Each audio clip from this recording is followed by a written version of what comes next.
بيكون مكتوب عليه ان ده مخصص للاطعمه، لان في منه مخصص بيتلفي بيه الشوزات والشنط والحاجات دي، بيبقى معمول ببلاستيك مش صحي ان احنا نغطي بيه اكلنا. 6 مقاسات مختلفه، بس انا في حاجه عايزه اقول لكم عليها، ان في منه نوع وحش جدا مجرد ما بتمسكيه وبتعمليه كده بيتقطع منه. انا برضو بستخدم له نفس الفكره اهو، زي ما انتم شايفين غطيته في نفس الوقت عشان العصير ما يشمش اي ريحه من التلاجة. ازيكم عاملين ايه؟ وكل سنه وانتم طيبين. النهارده بقى احنا طبعا دخلنا رمضان، وعايزه اوريكم كده كام حاجه هتفرق معانا جدا في رمضان، وعموما في تغطيه الاكل وازاي نحافظ عليه لمده طويله.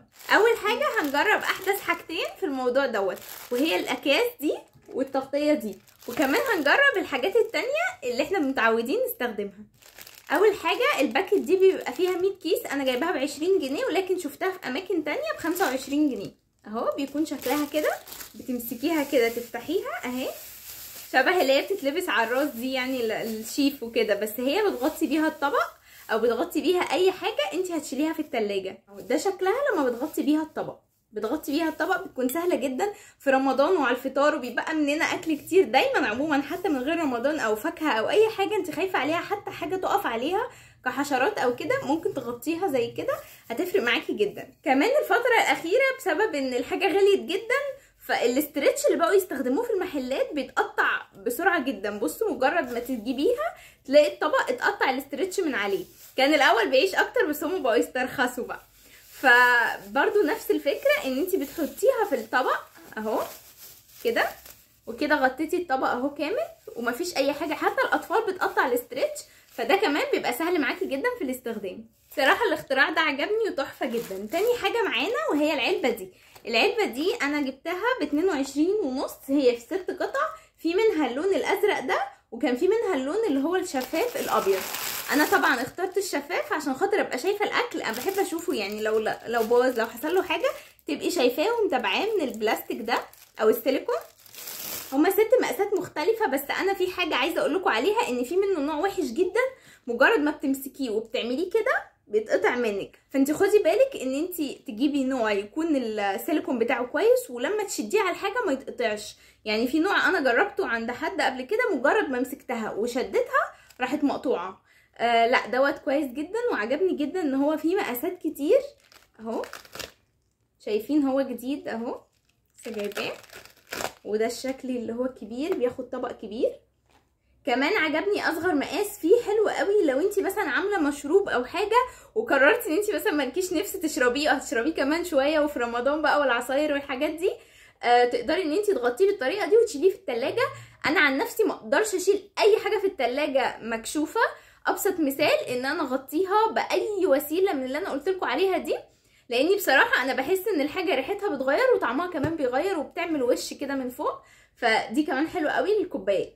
بالمناسبه كمان عندنا بيكون في شفاشق زي كده ملهاش غطا، فانا برضو بستخدم له نفس الفكره اهو، زي ما انتم شايفين غطيته في نفس الوقت عشان العصير ما يشمش اي ريحه من التلاجة. بس ده ما يمنعش ان العلب البايركس او البلاستيك اللي هي بيكون ليها غطا دي بتكون حلوه جدا بصراحه، انا بحبها. ولكن الحاجات التانية دي بتكون سهله في الاستخدام، ما تكوني بتاكلي حاجه او تشربي حاجه وهتشيلي الطبق كده على طول، تقدري تغطيه وتشيليه على طول براحتك. طيب انا ما عنديش كل دوت ومش هشتري ومش فاضيه انزل وي الاكياس بتاعت التلاجة انا بستخدمها برضو في تغطيه الحاجه. لو طبق صغير بدخله جوه الكيس كده كله عشان يتغطى، واقوم لافه الكيس كده. لو طبق صغير، لو طبق كبير بقص الكيس وبغطيه برضو.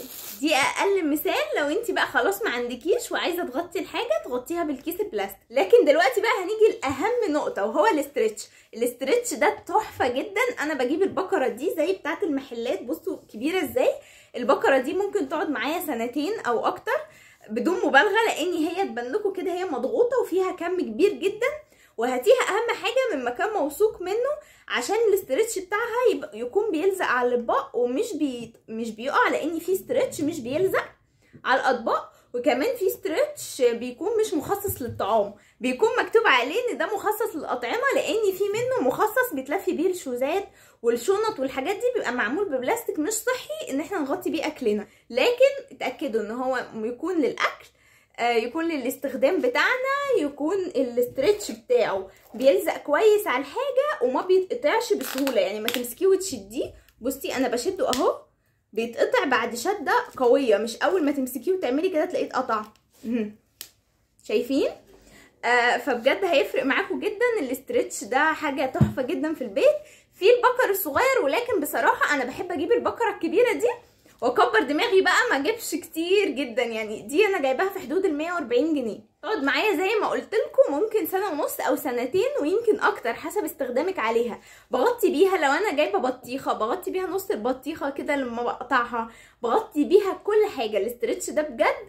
كمان هاتي اعرض نوع، يعني في العرض اعرض نوع، عشان لو عامله صينيه كبيره، صينيه نجريسكو، صينيه رقاق، صينيه حاجه، وهتغطيها عشان هتسويها تاني يوم او بعدها بشويه، فتقدري كمان تغطيها بيها. بصراحه انا ما اقدرش استغنى عنها. كده كنت قلت لكم كل الطرق اللي احنا نقدر نغطي بيها الاكل بتاعنا ونحتفظ بيه عشان خاطر ما يبص، عشان الحاجه دلوقتي كمان غليت جدا، وكمان احنا في رمضان بيتبقى مننا اكل ومشروبات وحاجات، وبنخاف ان حاجه تقف عليها. يفضل جدا ان الحاجه بتاعتك تكون متغطيه سواء بره التلاجة او جوه التلاجة عشان ما تشمش ريحه التلاجة. ويا رب اكون افدتكم في الفيديو ده. ما تنسوش اللايك وسبسكرايب وشير كتير جدا. ولو انتوا بتستخدموا اي طريقه غير اللي انا قلتها في التغطيه قولوا لي، ان انا بصراحه عندي فوبيا، ما بحبش اسيب اي حاجه خالص مش متغطيه. ما تنسوش اللايك وسبسكرايب وشير كتير جدا للفيديو ده. باي.